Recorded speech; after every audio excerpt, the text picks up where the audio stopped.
And right now, live on the line, we have the one and only Congressman from Virginia's 3rd District, Democrat C. Bobby Scott. Congressman, always a pleasure to have you on our show. How are you? Happy holidays. John, it's good to hear your voice again.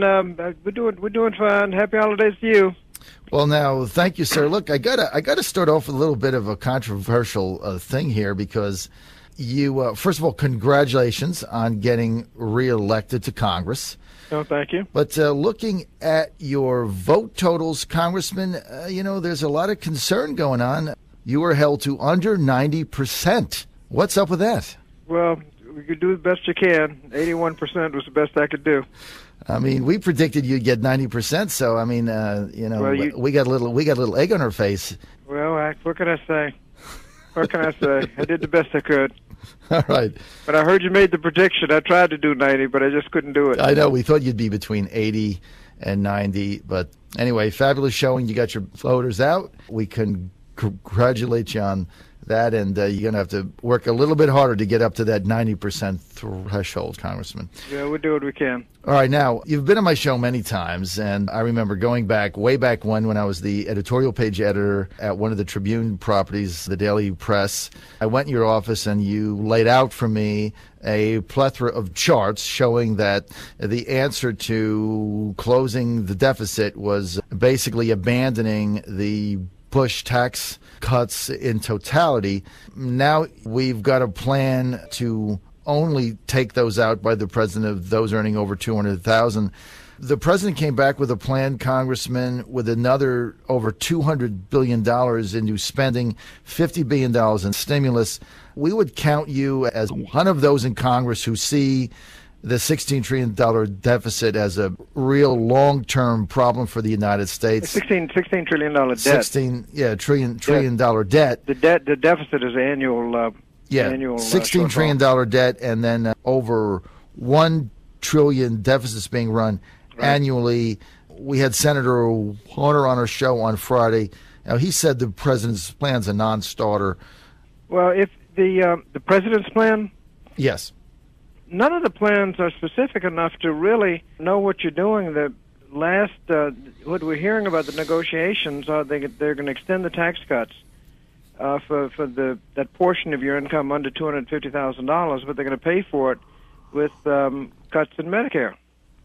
Well, I'm not, I think we ought to leave Medicare alone, or if you're going to cut Medicare, use the cuts and keep the money in Medicare and extend the solvency. But don't cut Medicare to pay for anybody's tax cuts. You also have unspecified. There are too many things unspecified like that. One of the advantages of just going over the cliff is you just reset everything. You have too much money on the table, so you can restore some of the tax cuts. Maybe you can do some spending. Maybe you can do some other spending cuts. But you're doing from a base where it'd be fairly easy to get things in balance. Everybody, a couple of years ago, we were looking at a $4 trillion 10-year deficit reduction goal. We've already done $1.5 trillion. If you let the over 250 expire, that's another $1 trillion. So you really only need $1.5 trillion. The under 250 tax cuts are $3 trillion. So if you extend them and don't do anything else, you're back $1.5 trillion in the hole. If you let them expire, you got $1.5 trillion too much. You can extend some of them, but I'm just a little lukewarm on the idea that you would cut Medicare in order to extend tax cuts. Now you have choices, and you go back and people want to compromise. But if you compromise, you have to compromise with something. You can't compromise with revenue is on the table. That's not a plan. And what revenue? I mean, what specifically are you talking about? And the one that they keep coming up with is you want to reduce the size of government with unspecified cuts. Well, the last time they specified the cuts, they cut embassy security, FEMA, and then whacked the social safety net. Transportation and education. I mean, say what once you have a proposal, then you can go back and forth and amend and say, well, put the education money back in there. We'll or don't cut Medicare. But let's get some specifics. But I think in the broad brush discussions right now, I'm not sure what specifically Senator Warner's problem is, but my problem is that Medicare is being used, cuts in Medicare are being used to, are being proposed to fund tax cuts. Now, if you got to cut Medicare to solve Medicare, to preserve Medicare, okay.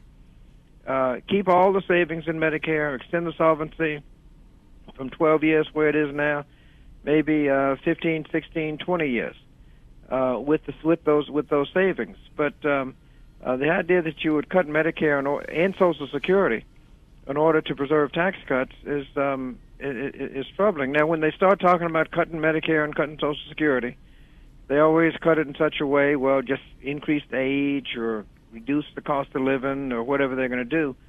But the threshold question is whether you want to cut Social Security and Medicare to begin with in order to preserve the tax cuts.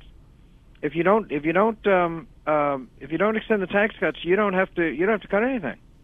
In fact, one of the suggestions I had for the first year or so, do some stimulus spending because you've got money that's not in the economy. If you build some roads and bridges, schools and things like that, you'd put a lot of people back to work, and that would offset the economic impact of taxes going up very slightly. Most people didn't know when they got a tax cut, so I mean it's not like and people making $200,000 a year aren't going to say, well, I can't go to the movies this week because I didn't get my tax cut. Congressman, isn't it the fact that the first stimulus program that was done, all the money, almost $900 billion that was spent on that, really didn't have the impact that it was designed to do because unemployment for the most part stayed over 8%. So that's going to be debatable. Yeah, but one of the problems is when they promised 8%, they thought the unemployment rate was much lower than it actually was. The economy was in a lot worse shape than it was, but the $900 billion, a third of it was wasted in tax cuts trying to get the thing passed. Another third was sent to the states for state revenues. Virginia got about $11 billion. And then after the states got all that money, they cut spending more than the rest of the stimulus. I mean, the states cut spending after they got the money about $500 billion, and there was only about $200 or $300 billion left. So the net government stimulus was actually negative. When they say it wasn't big enough, that's because all it did was offset either was tax cuts or offset what the states were cutting.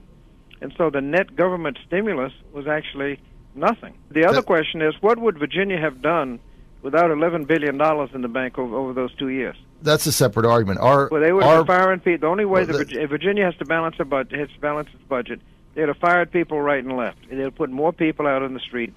And so that $11 billion allowed Virginia to balance its budget without firing $11 billion. It went states. I mean, state expenditures are all 90% of it is either direct hiring or contracts like road building where they're hiring people. If the state isn't spending the money that they spent last year, some people aren't going to be working this year that worked last year. And that $11 billion worth of hiring was done as a direct result of part of that stimulus. I got a question, Congressman, and then I'm going to throw it over to our executive producer, Steve Ray. You're an advocate of abandoning all of the George Bush tax cuts. However, the president, along with Senator-elect Tim Kaine, Virginia Democratic Senator Mark Warner, they're calling for keeping the tax cuts in place for people under $200,000. And Kaine and Warner are saying that the threshold shouldn't be over 200; it should be over 500. So it seems like your idea now is just a minority view.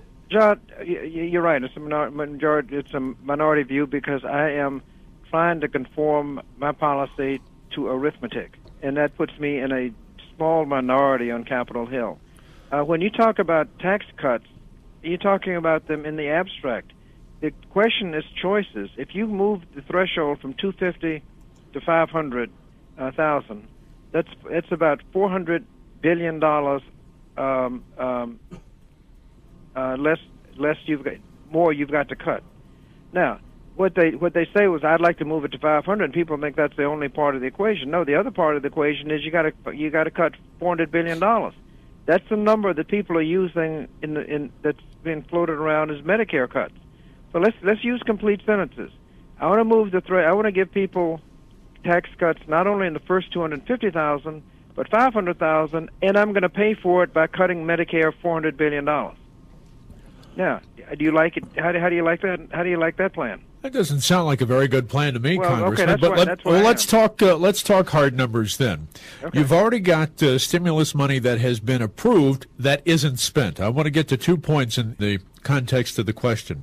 Since it's already been approved, is there any way to move some of the stimulus money previously approved over to help take care of this current problem? And secondly, as a lot of people know, you are well known for sponsoring the Lee Scott bill with Barbara Lee to extend unemployment for 99 weeks for those who can't find work. Would you be in favor of returning to workfare and using some of that stimulus money to help a program like that? The problem with the employment right now is that for every job that's available, there are 3 or 4 people looking for jobs. And so whatever people do, however hard they look, the jobs just are not there. Now, wait, Congressman, don't you think that that's due in part because of the fact that employers and business owners can't plan when they have, 30 and 60 and 90-day renewals instead of long-term plans about what the economy is going to be like, about what terms they have to conduct their business under? And when people bring forth proposals to change the present law and then complain that there's uncertainty, I just find that hard to debate. The fact is, the law was set in 2001 and 2003 about these tax cuts and when they expire, and that was the law. And then people come in and want to change the law and then complain that there's uncertainty. If they just left the law the way it was, let them expire, everybody could plan. What about extending them permanently? Well, then you are talking about arguing about changing the law and then complaining that there is uncertainty. I mean, if you're going to create the uncertainty, don't complain about the uncertainty. Well, aren't we at the edge of this cliff because of the uncertainty of the fact that they are going to expire if you guys don't take action up there and quit playing a congressional game of chicken? If you're arguing about uncertainty, the certainty is the present law is that they expire. Now, if somebody wants to inject uncertainty and say, well, let's extend them or let's not extend them, or come up with the uncertainty is people would like to extend them but don't have a clue as to how to pay for it. That's where the uncertainty is, and people want to extend tax cuts like it's free. That's how we got in the ditch we're in now. We passed the tax cuts in 2001, 2003 without paying for it. Then we fought 2 wars, didn't pay for it. Then you had the prescription drug benefit, didn't pay for it.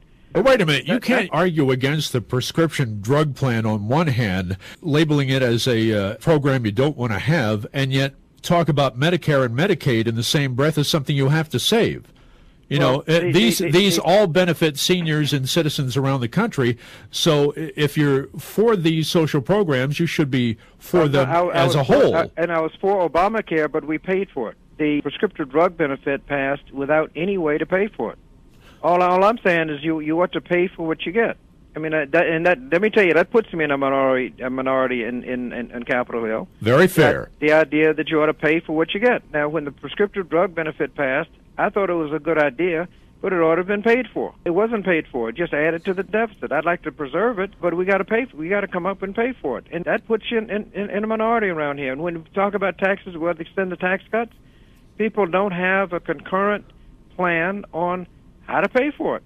I mean, the idea that you could argue whether the threshold ought to be 250 or 500 without saying, well, if it goes to 500, you have to come up with $400 billion worth of cuts. That's equivalent to 10% across the board, everything non-defense discretionary spending. See, and that's the issue because no one seems to be willing to define real government cuts in spending that are now not put off in something else. Now, if I could shift over for a minute, Congressman Scott, there's some liberals on one side of the aisle that say, hey, you know what? If we go over the fiscal cliff, that's fine with me. You're going to get an increase in taxes, and you're also going to get big cuts in military spending. You've got some on the right saying, you know what, if we go over the fiscal cliff, that's fine with me because you're going to get real cuts in government spending. You're going to eventually get the $16 trillion debt that we have under control, and short-term pain, long-term gain. Where does Congressman Bobby Scott fall in the mantra? What happens if we go over the cliff, and are you prepared to go along with that if we can't make a deal? Well, going over the cliff is just a bad way to operate a government. But the question isn't whether you're willing to go over the cliff. The question is whether or not going over the cliff is better or worse than the alternative. I mean, what are the deals that are on the table now would extend tax cuts and pay for them with cuts in Medicare and other cuts, kind of unspecified. I'm not sure that's. I'm not in favor of cutting Medicare to fund the tax cuts.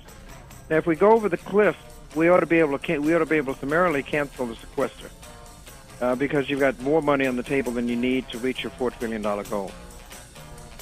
So okay. Some of these cuts would not take place. All right, we're out of time. Congressman C. Bobby Scott, Democrat, 3rd District in Virginia, has been advocating for some time to close the debt gap. We need to just let the push tax cuts expire across the board, and that'll solve part of the issue.